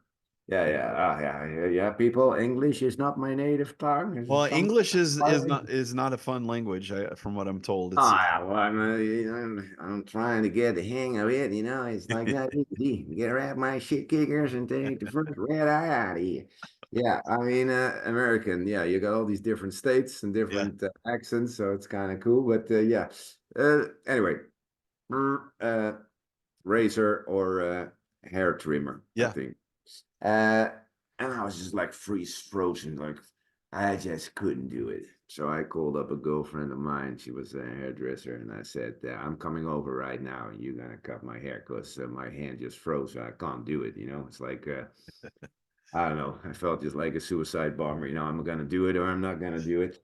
And so in the end, I thought I'm not gonna do it. And then I went there, and yeah, she just said, "Okay, sit down," and that was it. And I couldn't. It was like this hair was just to one side, and I there was no way back.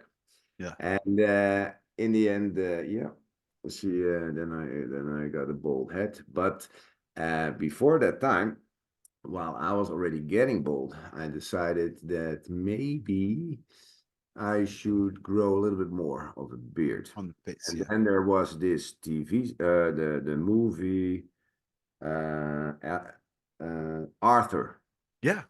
It is Arthur movie, and there's this actor. I forgot his name. He also got attacked by this whole woke gang in Hollywood. Oh, But also for not, but just not. He didn't want to do certain naked scenes, and he didn't want to do it. yes. He got Yes. caught out. You know the guy with the bald head, but Yes. Yeah. he had the single goat plaited Yes. goatee, and I saw that, and I thought, damn, that looks pretty bloody cool. And I had long hair and always split it in the back often, just to keep it together. So I thought I'm just gonna migrate it to the front, like with a big sneeze and it just flaps on the front and that's it. So that was my plan. And then my plan sort of failed because in the end, yeah, you come to a point where it's like this size. And of course, if you plait it, you have three strings that you have to tie. Yeah.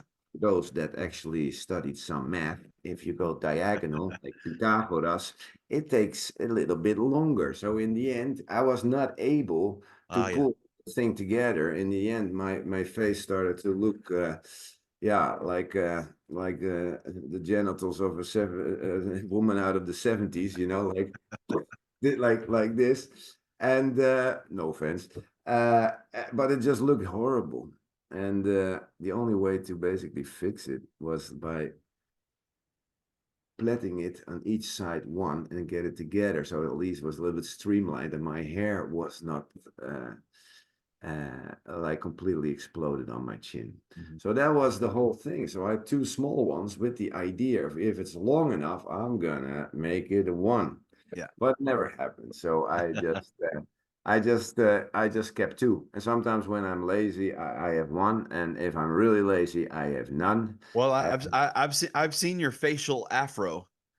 yeah, yeah, yeah, yeah, yeah. So yeah, that is really it's big, but it's a lot of hair. So in the beginning, it was they were much smaller. So getting the length is not so difficult, I guess. Depends a little bit on your hair growth because you have a certain amount that your hair starts growing, but in the end, it also starts deteriorating. And Yeah. for everybody, that's different depending on how strong the hair is. And this is sort of my maximum length. It doesn't really get much longer, but the width that is that took a while. But for me, it's really only this really small part like Mhm. this. It's only that, and yeah, and then I'm still able to get most people, if they get a goatee, they can have this tiny little bit of, Little teeny little thing. Yeah. yeah, and then they don't get one of these even, and I have Yeah. two. Yeah. But My wife and I have a deal. Uh, she gets my face 6 months out of the year, and I get my beard 6 months out of the year. So whether I have a long beard or not depends on what time of the year it is. okay, okay, okay. So you do have to shave once in a while. Yeah, yeah. So I'm during the summer, I'm like my sled dogs. My sled dogs blow their coat, and I blow my beard. And then when my sled dogs start to grow their winter coat back, I grow my winter coat back. That's cool. Yeah, I mean, that would not work every season for me. Also, my girlfriend really likes it, and if I shave it, she's probably gonna Leave you. living together with the neighbor. That's probably what's gonna happen. You know, there's and I'm sure you guys have your jokes for it there too, but here they say, God only made a few perfect heads. The rest of them he covered up with hair. Yeah, well, I always say there's no such thing as a gray and bald. So you Oh. only have a nostalgic blonde and aerodynamics. Oh, that's basically it. It's a solar panel for a HEMA machine. Never thought about that. That that could be Yeah. actually pretty interesting. But then it only powers like 12% of its maximum power, because that's how solar panels are basically designed. It's pretty bad. I don't know if you So, know that. But there's an yeah, international oh yeah, law no, for solar panels that they can only provide 12% of the max capacity. yeah, no, Yeah. it's Keep the all, oil going. Dun, dun, yes, dun. drill, baby, drill. Yes, But, exactly. you know, another part of your look is your physique. And I see a lot of people, they'll ramp up their physique for a movie and then they let it go and then they ramp it up and they let it go. But you and I have been friends for a long time and you're very consistent with your physique. And like, how much work are you putting into that? Like Put the like, body in put the body in there. So, ooh, still have the flies. oh yeah. So like how many hours a week are you Are still putting in at the there? gym? Oh, I Yeah. lost you for a second. Oh, No, where I'm are you? I'm still here and Yeah, I but can hear you. I pressed something. Do you still see me? I can still see you. You're good. Okay, but where do I have to click now to see you? You didn't Damn want it. to see. I don't have the physique you have, so you didn't want to see me anymore. No, but I'm like, I don't see you anymore. I just touched something. You Huh. still there? It's probably a view. You probably hit the view somewhere, but I'm still recording and I can still see you. Okay, well, it would be cool if I see you Yeah. now, and I have no idea what the hell now I did. Huh. So, do I have to click the same link again, or then something goes wrong? No, no, I think I Ah, think yeah, wait. I have you back. just Yeah, the I'm view. Okay. sometimes retard with the technology. No, it's okay. So what But what anyway, yeah, so I keep training basically. And yeah, I don't use any testosterone replacement okay. therapy and shit like that. I have my testosterone tested every year, and yeah, some people don't believe it. It's fine with me. I'm always very open with it. I tried Stanasinol like 10 years ago, which is basically these pills that really bodybuilders use for getting rid also of liquid and stuff like that. But it's a synthetic testosterone, Mhm.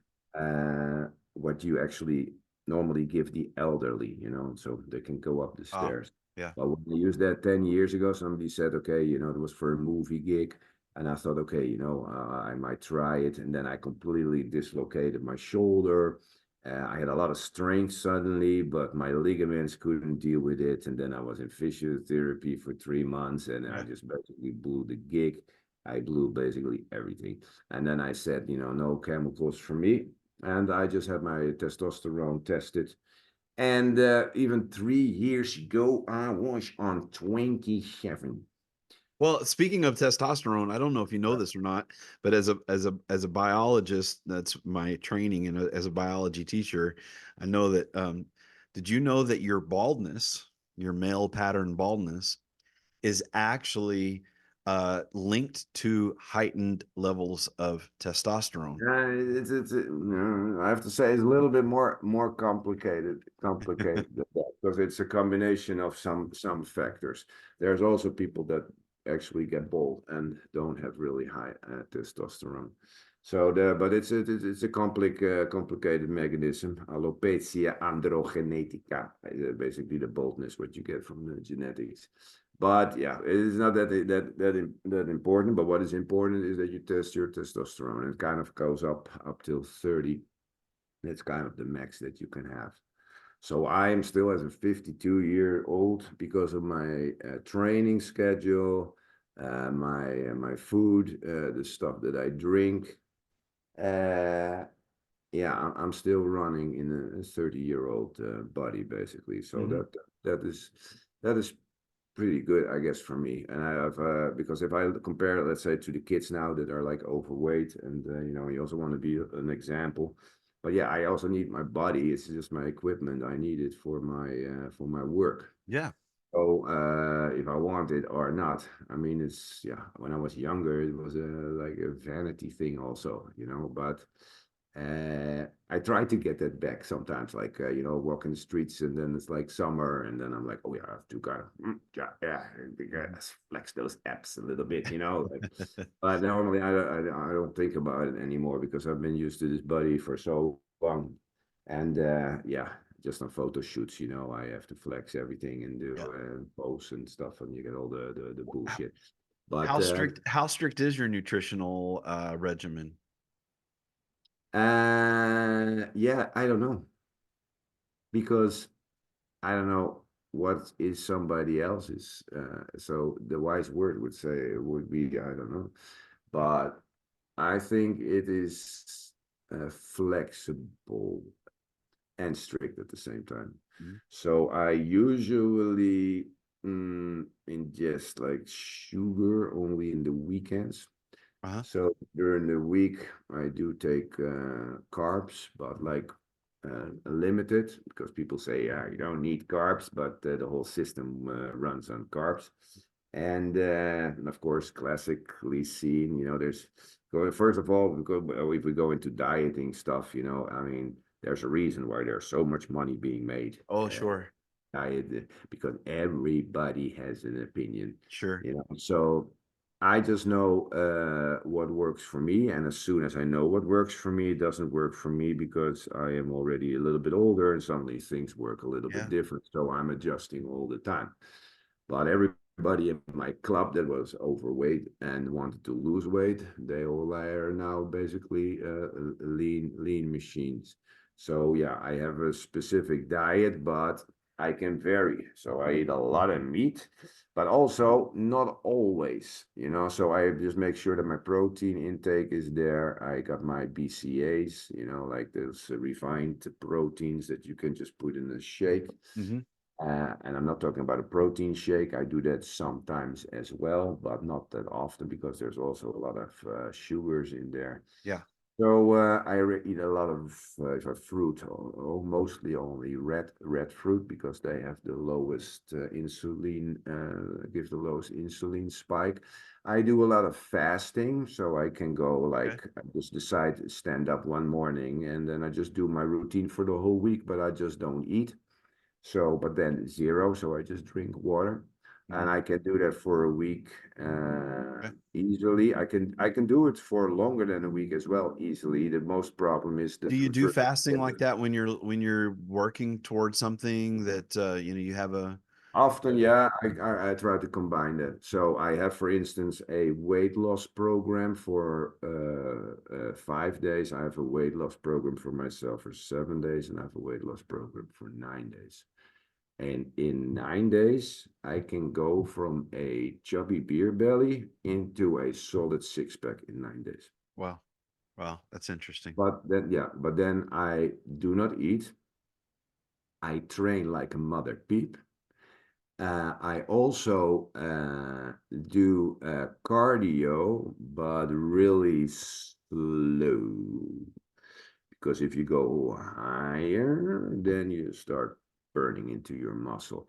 So it's a very delicate. And then mostly I don't eat the first 3 days, and then I just eat, let's say, tuna, no carbs or whatever. And then let's say if a photo shoot, then you make sure that you have bloody hell, what's that word in American? Rode bieten is like the red root, the red, what Uh, is that? like beets? No? Beets. Bieten in Dutch. So red beets, yeah, beets, yeah. Okay. So, and they have a lot of these nitrogen, how do you call it? Okay. That kind of pumps up all your Huh. muscles. No kidding. I didn't Yeah, know yeah, that. yeah. If you just juice that, Yeah, and you just pull it backwards and then give it like 15 minutes, 20 minutes, and you start doing push-ups and pull-ups. You're just gonna swell up like a madman. Oh, that's cool. And then you have the pump, let's say, for a photo shoot. Yeah. So yeah, it is yeah. So I just do my routine, but throughout the year, I'm average, but sometimes I have these months that winter months that I just grow a little belly, and then I get Because you do like beer. no, You don't like beer. no, No. no. I don't drink Oh, beer. okay. So, yeah, so yeah, I like meat, like honey wine, but I don't actually drink alcohol. I Oh, okay. mean, very, very rare. I mean, I Okay. just thought when we were like drunk at that medieval event when I did the movie stuff, but I can remember the moments where I was drunk in my life, and I can count it exactly on three fingers in the Yeah. 52 years. Yeah. So yeah, I sometimes drink a diet Coke with rum, but maybe if I drink 4 or 5 a year, it's a lot. I Okay. I, I seriously don't really like alcohol, and I sort of some flavors I like, but I don't like what it does to my body. Yeah.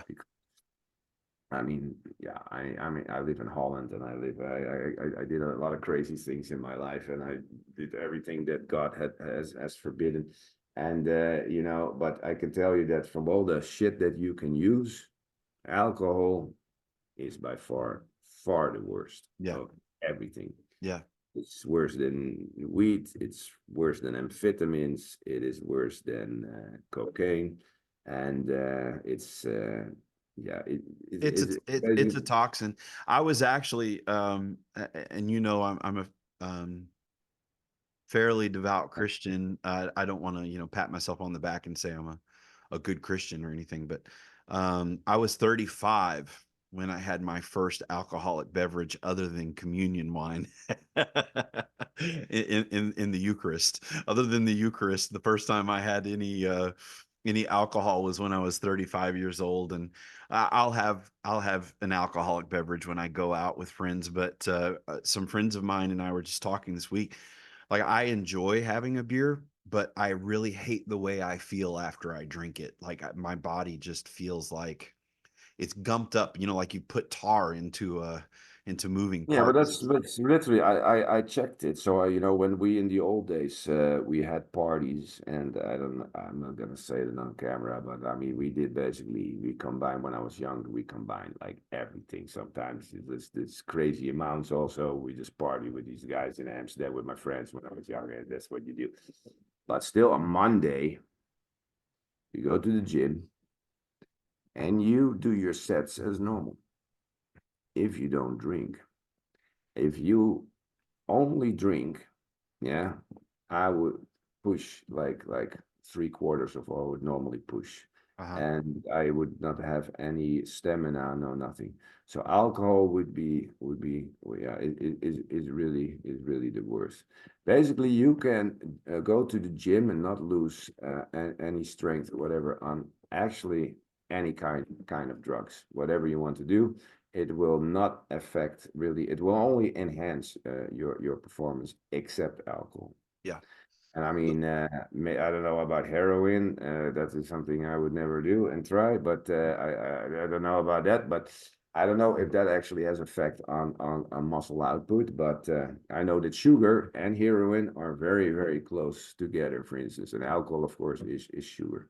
And the truth is, people say, well, sugar, like cocaine is much more worse, or weed is much more worse than sugar. Well, actually, the data is very clear on it. Yes. And also, if you stop with weed, you don't only have psychological side effects that you might want to smoke a little bit more. And I did I did cocaine, a same. I did a 40-day detox a few years back, and I was Yeah. afraid that it was going to be caffeine that was going to be my biggest problem.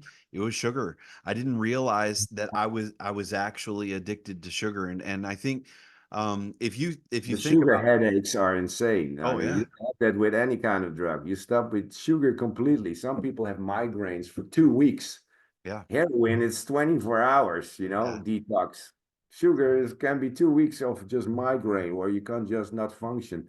That is, and I did tests with it, completely without sugar, and then you get these migraines, and then you put your finger in just crystallized, crystal sugar, and you have this migraine, and you just put it on your tongue, and your migraine is instantly gone. Yeah, that's an That addiction. that, That's that how you is know it's an addiction. it's insane. Yeah, Yeah. it is. The big question I wanted to wrap up with, I've got two more questions, but the big one I wanted to wrap up with was I wanted to ask you, you know, I'll use myself as an example. I'm nowhere near as accomplished as you are in your arts and everything that you've done. But my wife would say, she says this to me often. She says, "You're cursed with too many gifts."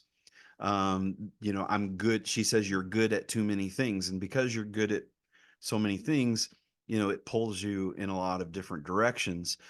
You seem to have you're a jazz musician, you're a painter, you're a martial artist, and now from the looks of it, you're a rising star in the acting world, with the roles that you've been taking on in the last several years.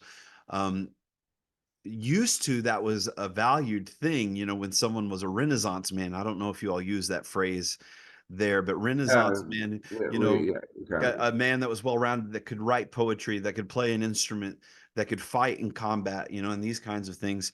Nowadays, they just call it a jack of all trades, master of none kind of thing. But how do you find the balance as a Renaissance man? How do you find a balance, and how do you find your way to becoming successful while still engaging in all of these passions and interests that you have? Yeah, it's very it is very challenging, and indeed it is a curse, in a sense, and a blessing. But yeah, my father, for instance, gave me the worst advice that I could ever have, and that was when I was younger. And he said, "It doesn't matter what you're going to do, even if you are just cleaning the streets, just make sure you're gonna be the best street sweeper on this planet." And I'm like, "Well, yeah, what?" So, and then my drum teacher told me, he says, "That's, I don't know if that's wise advice." He said, "In your case, you have many skills, so why don't you do all the things you love to do as well and as best as you can do? You might not end up being the best in each of them, but your life will never be boring." And that landed. So yeah, and when I was sitting in the classroom, I remember that vividly. And the teacher was there, and he says, "Mish, why are you staring out the window?" And I said, "Well, that's where the action is." I said, "But is it so? What is there a question?" He said, "Yes. What do you want to become when you grow up?" So I said, "Well, ma'am, I can't become something, but I mean, what I would like to become is a wise man, and preferably a nice one if it's possible. But you probably mean what I'm gonna do from 9 till 5. But that's not who I'm going to become, that's my profession." And I said, "I have no idea, but for shit is sure, I'm not gonna sit in a room like this or an office and just be staring out of the window all day." So from that moment on, I chose a pretty adventurous life. Like I said, a lot of people, my friends know it, but yeah, I have a past. So, and yeah, so I did some stuff in the past, where that was a really conscious choice. It's been also in interviews and stuff. I was raised very, very securely, and my father was a dentist, and my mother was also a mouth hygienist. And I decided, that I didn't have any role models. So, and I felt that I was not a man. So the only way to become a man, I just went basically underground and did a crash course. And from that on, some stuff happened, and I almost got killed a couple of times, and that did make an impression. And in the end, I really felt that my cards were, I was out of cards. You know what I mean? My time was up, and then there was some really bad stuff happened, And I ended with a buddy of mine with a whole bunch of bullets in the car, and glass was broken. I had glass in my face, and we were arrested. And I was, of course, a lot younger, but and that thing completely escalated, and that was my turning point. That I said, okay, I need to fix my life. So, and that's what I did. And then I said, okay, I'm gonna try to make my money with all my hobbies and try to monetize it. Because if I can do that, I have the balls to do that. Why don't I have the balls to do that? Because yeah, if you sell something Yeah. or a product, it's easy. But if you make art and somebody doesn't like it, Well, it's very both both take balls, though, to your point, right? It takes yeah, balls one to was live much crazy. easier than for me than the other, and really stepping in the light and trying to monetize your talents. That was that was very scary. And but in the end, I made my money as an artist and as a musician. And then, of course, yeah, as a sword fighter, and now an actor, and now I'm writing a lot. And I actually write poetry. I used to do that when I was younger, but now I'm actually working on 3 books, and but they are game books, but still like fantasy stuff. Yeah.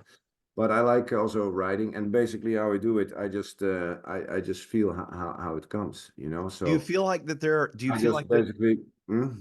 do you feel like that there are seasons in your life where one of your giftings and one of your passions takes the fore, and the other Yeah, ones kind of fall back, and then in this season, like yeah. you're still dabbling in the mall, but in this season you're going to Oh, yeah. focus on, yeah.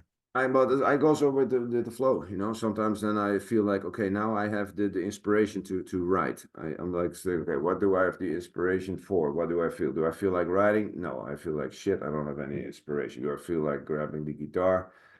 No. What else is? Well, I'm not in the mood for anything. I just actually just want to watch TV and do nothing. Okay, then let's go to the gym. That's the go-to place. So then at least I am locked in and I'm doing something, you know. So that is always good. But if I feel like writing, then I can write for a week or 2 weeks, and I just start at 8 o'clock and I stop at 10 o'clock at night, and I just keep punching in stuff, and I have my protein shake, you know, and of course I go to the gym for a couple of hours and then I come back. But yeah, and often I You try just to you keep moving. I make it as entertaining as possible because you know, in the summertime now, I take my boat, take my laptop, and I just go with my boat, and I just go somewhere and just dock and sit there, have a drink, and just work from there in the sun. Then I go to some other place. Then I take my trike, drive somewhere else. So I keep changing the scenery when I'm working from my office, basically. Yeah. So I just take my laptop.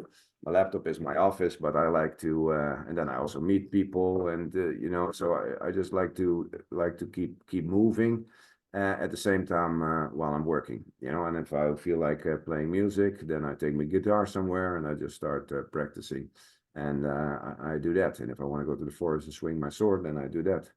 So it's just, yeah, and So what's next for Michelle? What is the next big thing on the horizon? What do you have going?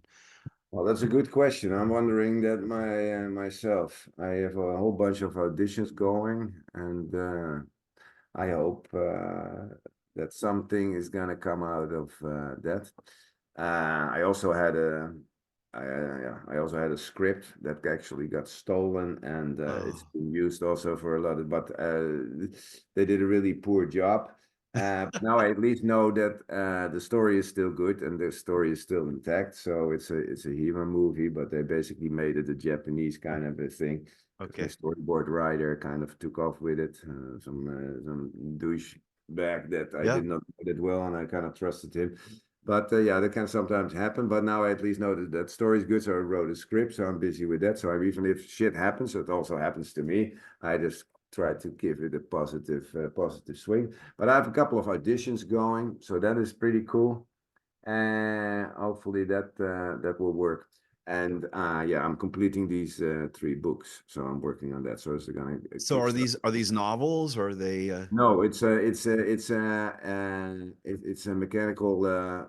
You know, like Dungeon and Dragons. Yeah, I know that you're into that. Yeah, the Yeah, fantasy well, games. I ran it very nerdy, but I got into that stuff, the tabletop RPGs, because of military friends of mine that I never expected. You know, like I got a NATO buddy of mine, Spec Ops dude, and he is a hardcore tabletop guy, and he basically introduced me. And I did it before with some nerds, and that was not my thing. But if you have military guys and it's very professional, and you got Yeah, good actors, it can be a lot of fun. And so that became sort of my hobby. But then the problem was that everybody was playing certain rules, you know, like editions of certain games. And I said, okay, you know, let's unify all that stuff and make our own rules. So I started with that, and then yeah, we worked on that for 10 years just for the fun. In the last 4 years, some game designers dropped on board and said that it's really really good. You guys should publish it. So now for the last 4 years, I've been working on it very that's professionally, awesome. and it has a game mechanics that is really really unique. There's no homebrew system like it, and it's called Real, and it's like it's very realistic. So it's as real as it comes to combat, and it's very militarized, very technical, but plays in a sort of Tolkien Yeah. kind of world. I- So and then a table book and a dungeon master guide that basically is something like that. It's like similar like with Dungeons and Dragons, it's just named differently, about acting and how you can lead the game and stuff like That's that. awesome. So that is for me something that I look forward to. I'm busy with a new CD for guitar. Yeah. So there's yeah, so that's basically it. And I'm now in contact with a new agent, a really big one. So yeah, let's see how it all develops. So I want to encourage everyone that's been listening to us today. Punch Michelle's name into YouTube. He's got a really great collage of clips from movies that he's been in. Check out his acting, and then go watch those movies and watch those TV series. But to wrap up, where would you suggest, Michelle, that people follow you? Like, is Facebook, social media, to follow your acting career and your artistic career? Like, where should we direct our? Yeah, that's a good question, because I really suck balls with my social media. I don't post enough and I don't do enough with it, and I should. But yeah, I'm trying my best. But if you want to help me a bit, then yeah, just go to Master Cardozo on Instagram and Instagram. give me a thumbs up, or follow me, and that would be very cool. And also Mishaël Lopes Cardozo is probably going to be somewhere written here. I'm on Facebook. I have a professional page there, and I have a personal page there. Well, I tell you what I'll do. Yeah, really I'll cool. pull up. And Yeah, I'll pull up those links and I'll put them all in the show yeah. notes so that And people of can. course, we have the Dutch zwaardvechten.nl, which basically means swordfighting.nl, but also AMAC, amac.org All is right. my business, my company, and Cardozo Sword Sport. That is my yeah, that's basically my club, which is part of the AMAC, and In there the we in do. the HEMA universe. Yeah, yeah. Well, AMAC is basically, what is it? HEMA events and the film. So yeah, that's basically Awesome. what we do. Okay. All right. I'll get all those links together and put them into the Very good. show notes. I really appreciate you taking the time for me today. It's been awesome, man. No, it was very cool to be on the show. I And really appreciate it. It was fun. Also, cool to see you again and have when you want a to hop on a plane and come to the snowy north and run some sled dogs with me, let me know. well, that always looks amazing. When I see those clips, I'm like, damn it, that's really cool. It's too bad you're not around the corner. And here Yeah. there is no snow, it's just flat. Yeah. And yeah, if you want to see the sun here in Holland, we have to download pictures from the internet. So it's just cloudy. But anyway, yeah, that would be cool. God bless you, my friend, and thank you for taking the time. Thank you. Okay.